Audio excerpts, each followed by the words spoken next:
कि मिली-जुली आवाज़ों ने माहौल में थोड़ी-सी हरारत पैदा कर दी। काली झंडियाँ थामे लोगों ने भी 2-4 नारे हवा में उछाल दिए।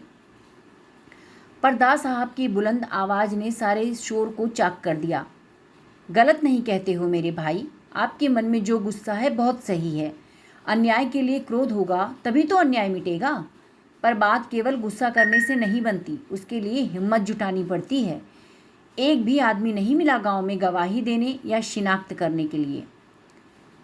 कौन देगा गवाही? मरना है किसी को शिनाख्त करके?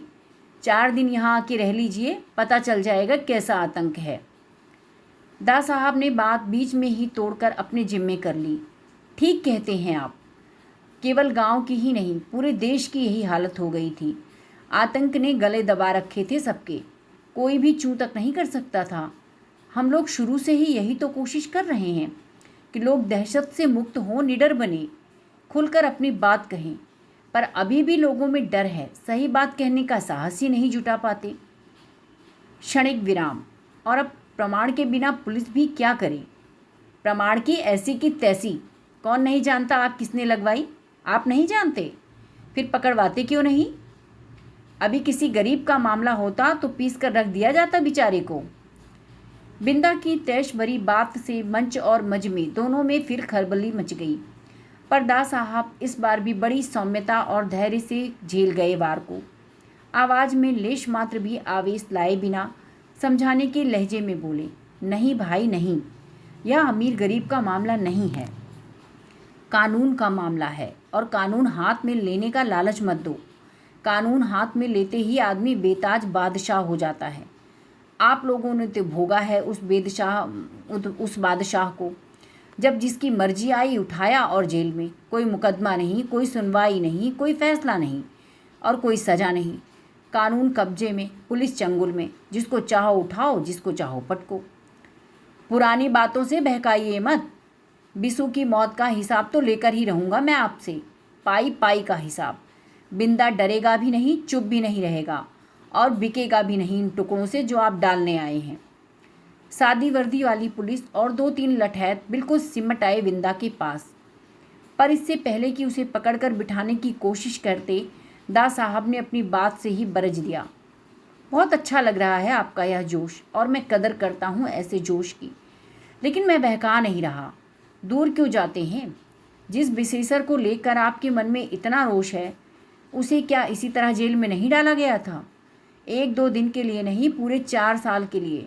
और केवल डाला ही नहीं, भयंकर यातनाएं भी दी गई थी। इस बात को मुझसे ज़्यादा अच्छी तरह तो आप लोग जानते हैं। भीड़ में यहाँ से वहाँ तक चुप्पी। बिंदा दा साहब का मुंह देख रहा था और भीड़ बिंदा का मुंह देख रही थी। यह माहौल टूटे उसके पहले ही दा साहब ने अपनी बात शुरू कर दी। सुकुल बाबू आप लोगों के पास हमदर्दी जताने और बिसू की मौत का बदला लेने आए थे। पूछा नहीं आप लोगों ने कि क्यों साहब, आपके राज में बिना कारण बताए, बिना मुकदमा चलाए इस विशेषर को जेल में क्यों डाल दिया गया था? पूछना चाहिए था। विशेषर तो बड़ा नेक और भला आदमी था। चुप्पी स्तब्धता में बदलने लगी। बात एक अकेले विशेषर की नहीं है, ऐसे हजारों नेक और भले विशेषर जेलों में ठूंस दिए गए थे। हम लोगों ने जब उन्हें छोड़ा तो एकदम पस्त, सारी जीवनी शक्ति ही निचुड़ गई हो जैसे। कुछ भी झेलने सहने लायक नहीं छोड़ा उन्हें। इसके आत्महत्या के पीछे भी एक कारण है। दा साहब थोड़ा रुके। मजमे को अपनी मुट्ठी में कर लेने का श्रम और संतोष दोनों एक साथ उनके चेहरे में झलक रहे थे। अब बात को हल्का सा मोड़ दिया उन्होंने।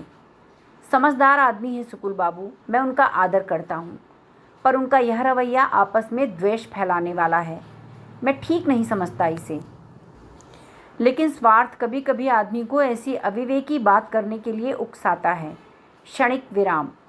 इस बार तो देख लिया सबने कि जनता की एकता में बड़ा जोर है, तूफानी जोर। तूफान आता है तो बड़े बड़े पेड़ों को जड़ सहित उखाड़ फेंकता है। जनता एक होती है तो बड़े बड़े राज्य उलट देती है। ठिका हुआ आदमी ही इस बात को सबसे ज़्यादा महसूस करता है। कुर्सी पर बैठना है तो जनता में फूट डालो, कुर्सी बचानी है तो जनता में फूट डालो। जनता की एकता कुर्सी के लिए सबसे बड़ा खतरा है। समझ रहे हैं ना आप लोग मेरी बात? आप लोग खुद अचानक दा साहब की बात को बीच में ही काटकर बिंदा चिल्लाया, 30 साल से आप लोगों की बातें ही तो सुनते समझते आ रहे हैं, क्या हुआ है आज तक? पेट भरने से अन्न नहीं, आपकी बातें खाली बातें। जैसे सुकुल बाबू तैसे आप। तड़ाक से उसने एक ओर थूका और मजमे की स्तब्धता को चीर कर दनदनाता हुआ एक ओर चला गया। चारों ओर खलबली मच गई। काली झंडी वाले मौका देखकर नारे लगाने लगे। पांडे जी ने माइक संभाला और लोगों को शांत करने लगे।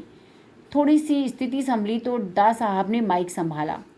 बहुत क्रोध और साहस है इस नौजवान में। मुझे बहुत अच्छा लगा इसका यह तेवर। जिस गांव के नौजवानों में यह गुण है, वहाँ किसी तरह का जोर जुल्म और अन्याय नहीं चल सकता।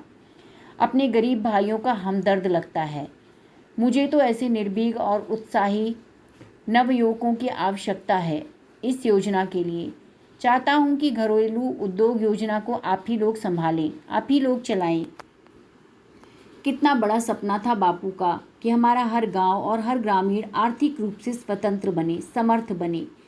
आज इस सपने की दिशा में पहला कदम बढ़ाया है, पर पूरा तो यह आप लोगों की मदद और आपके सहयोग से ही होगा। मैंने पहल कर दी है, पूरा आप कीजिए। फिर हीरा की ओर देखकर बोले, इस योजना के उद्घाटन के लिए बिसेसर के बाबा से अधिक सही आदमी और कौन हो सकता है भला? पांडे जी बेचारे फिर भौचक।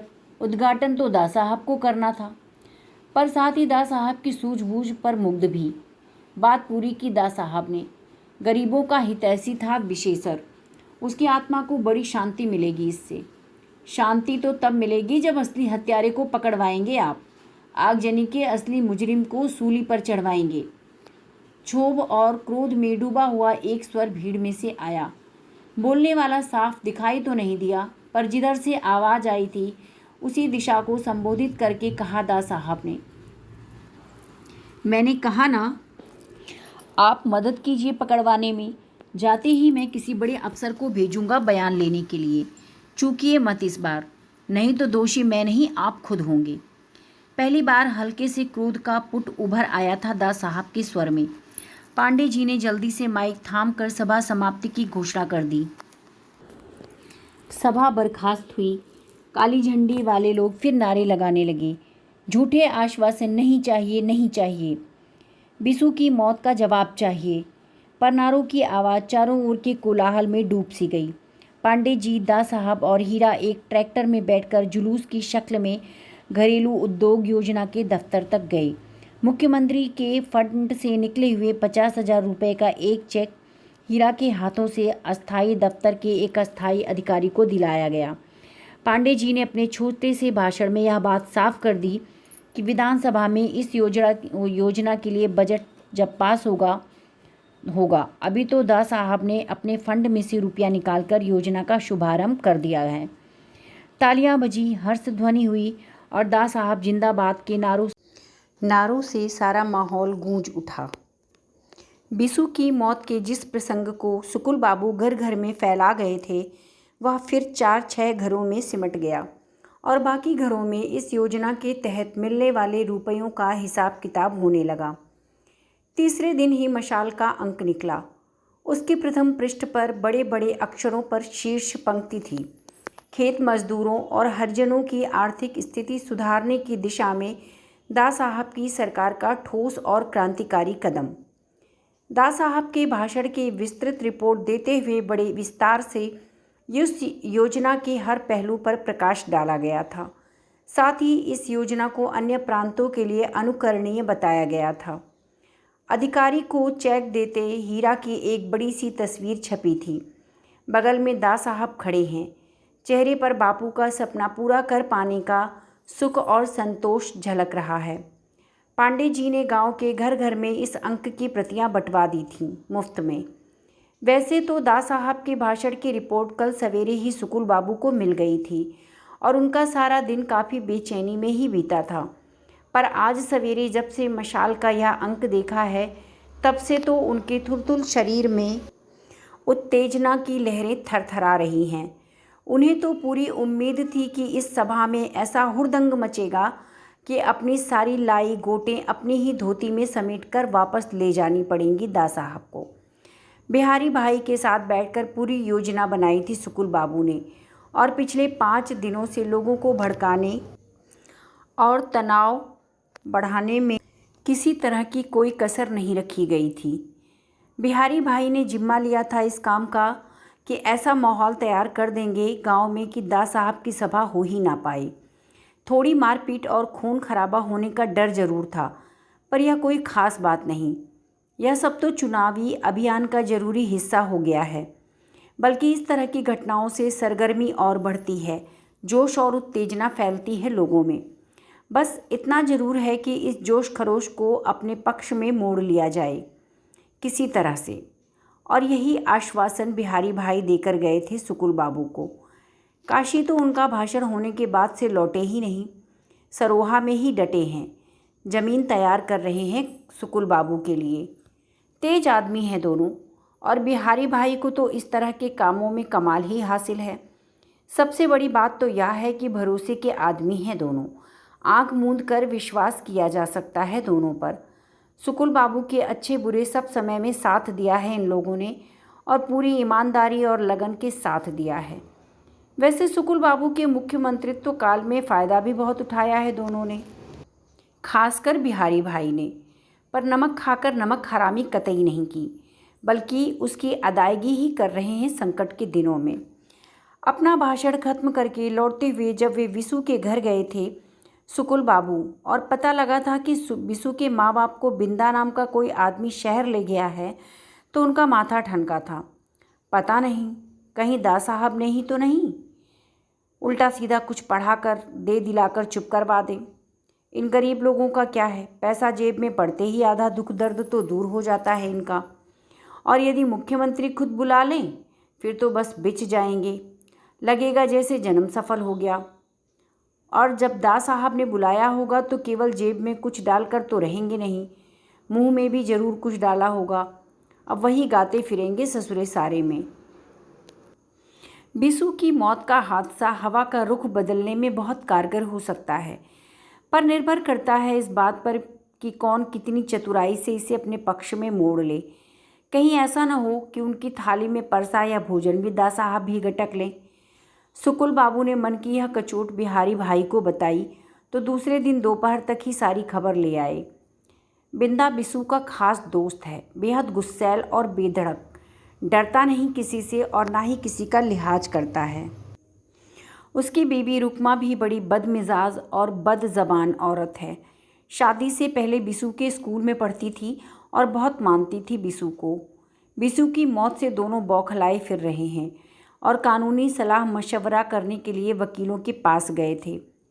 दास साहब के हाथों बिकने वाली जीव नहीं है वह, सरेआम गालियां देता फिरता है सबको।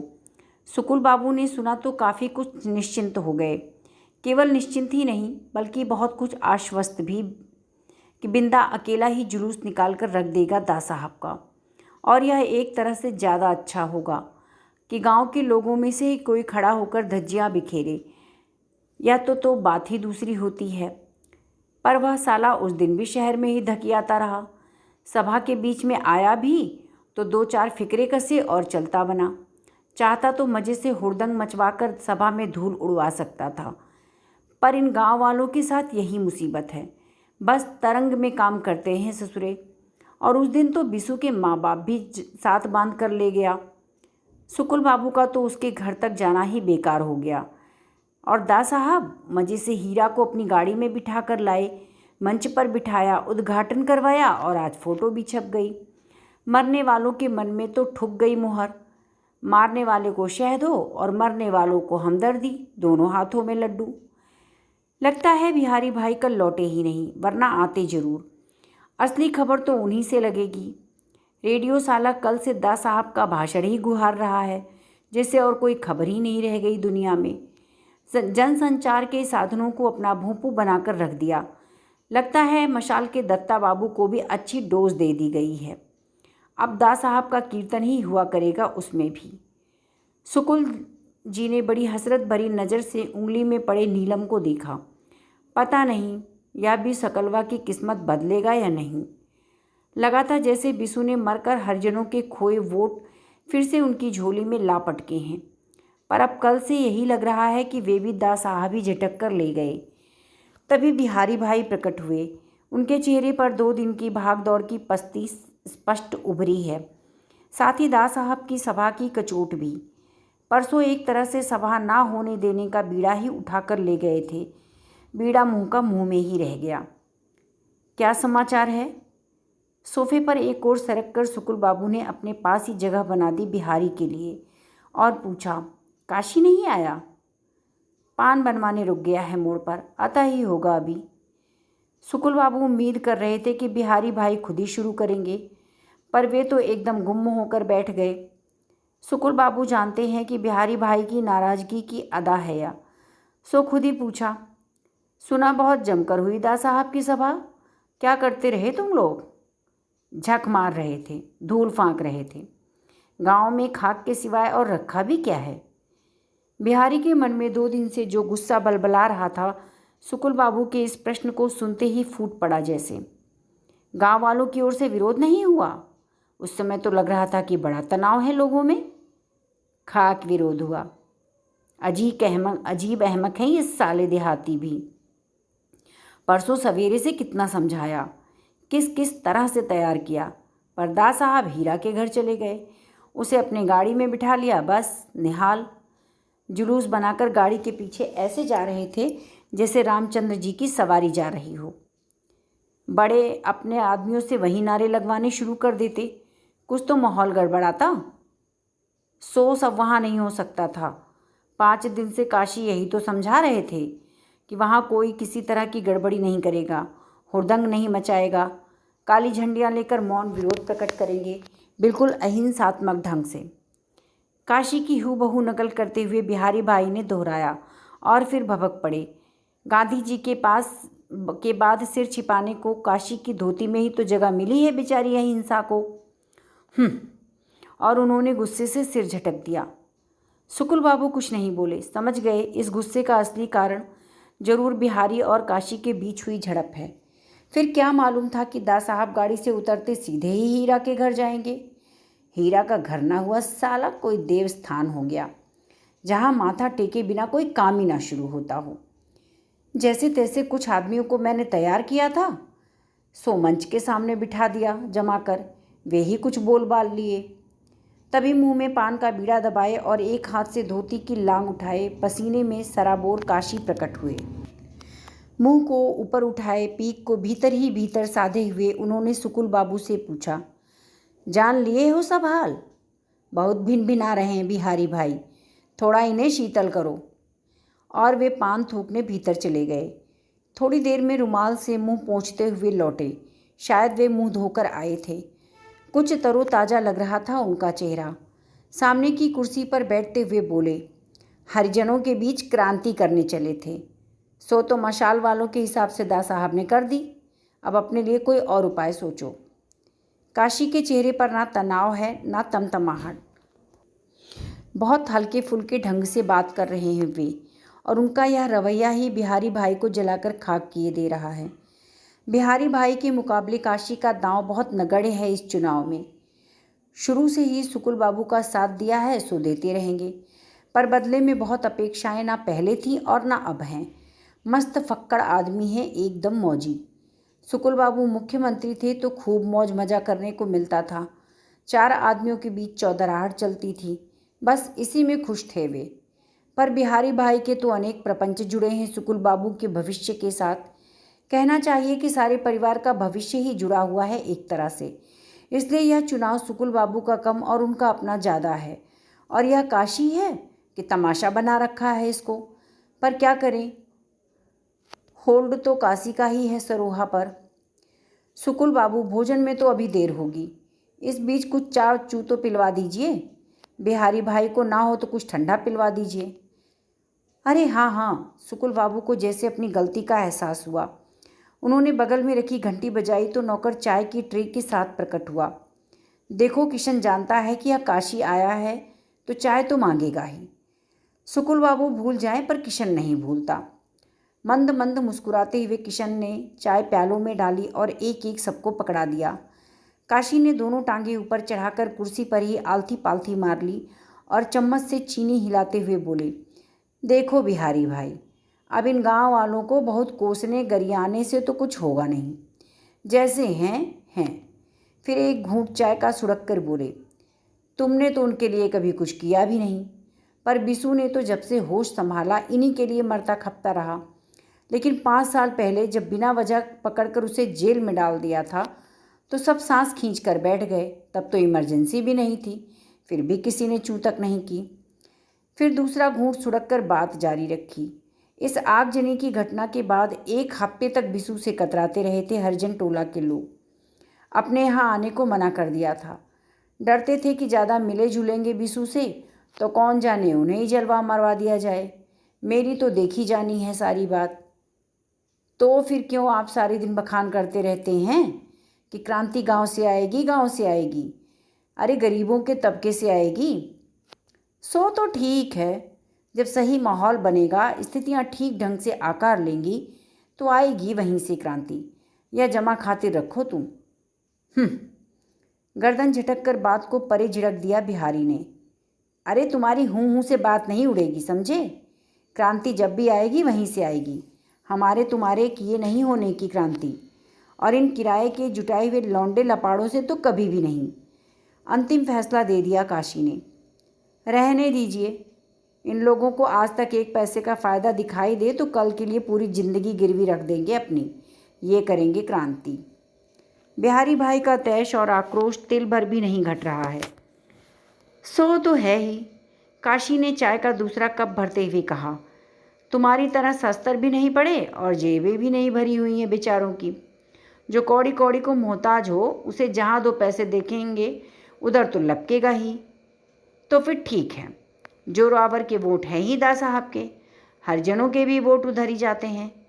तो फिर यहाँ क्यों मगज पच्ची करने बैठे हैं?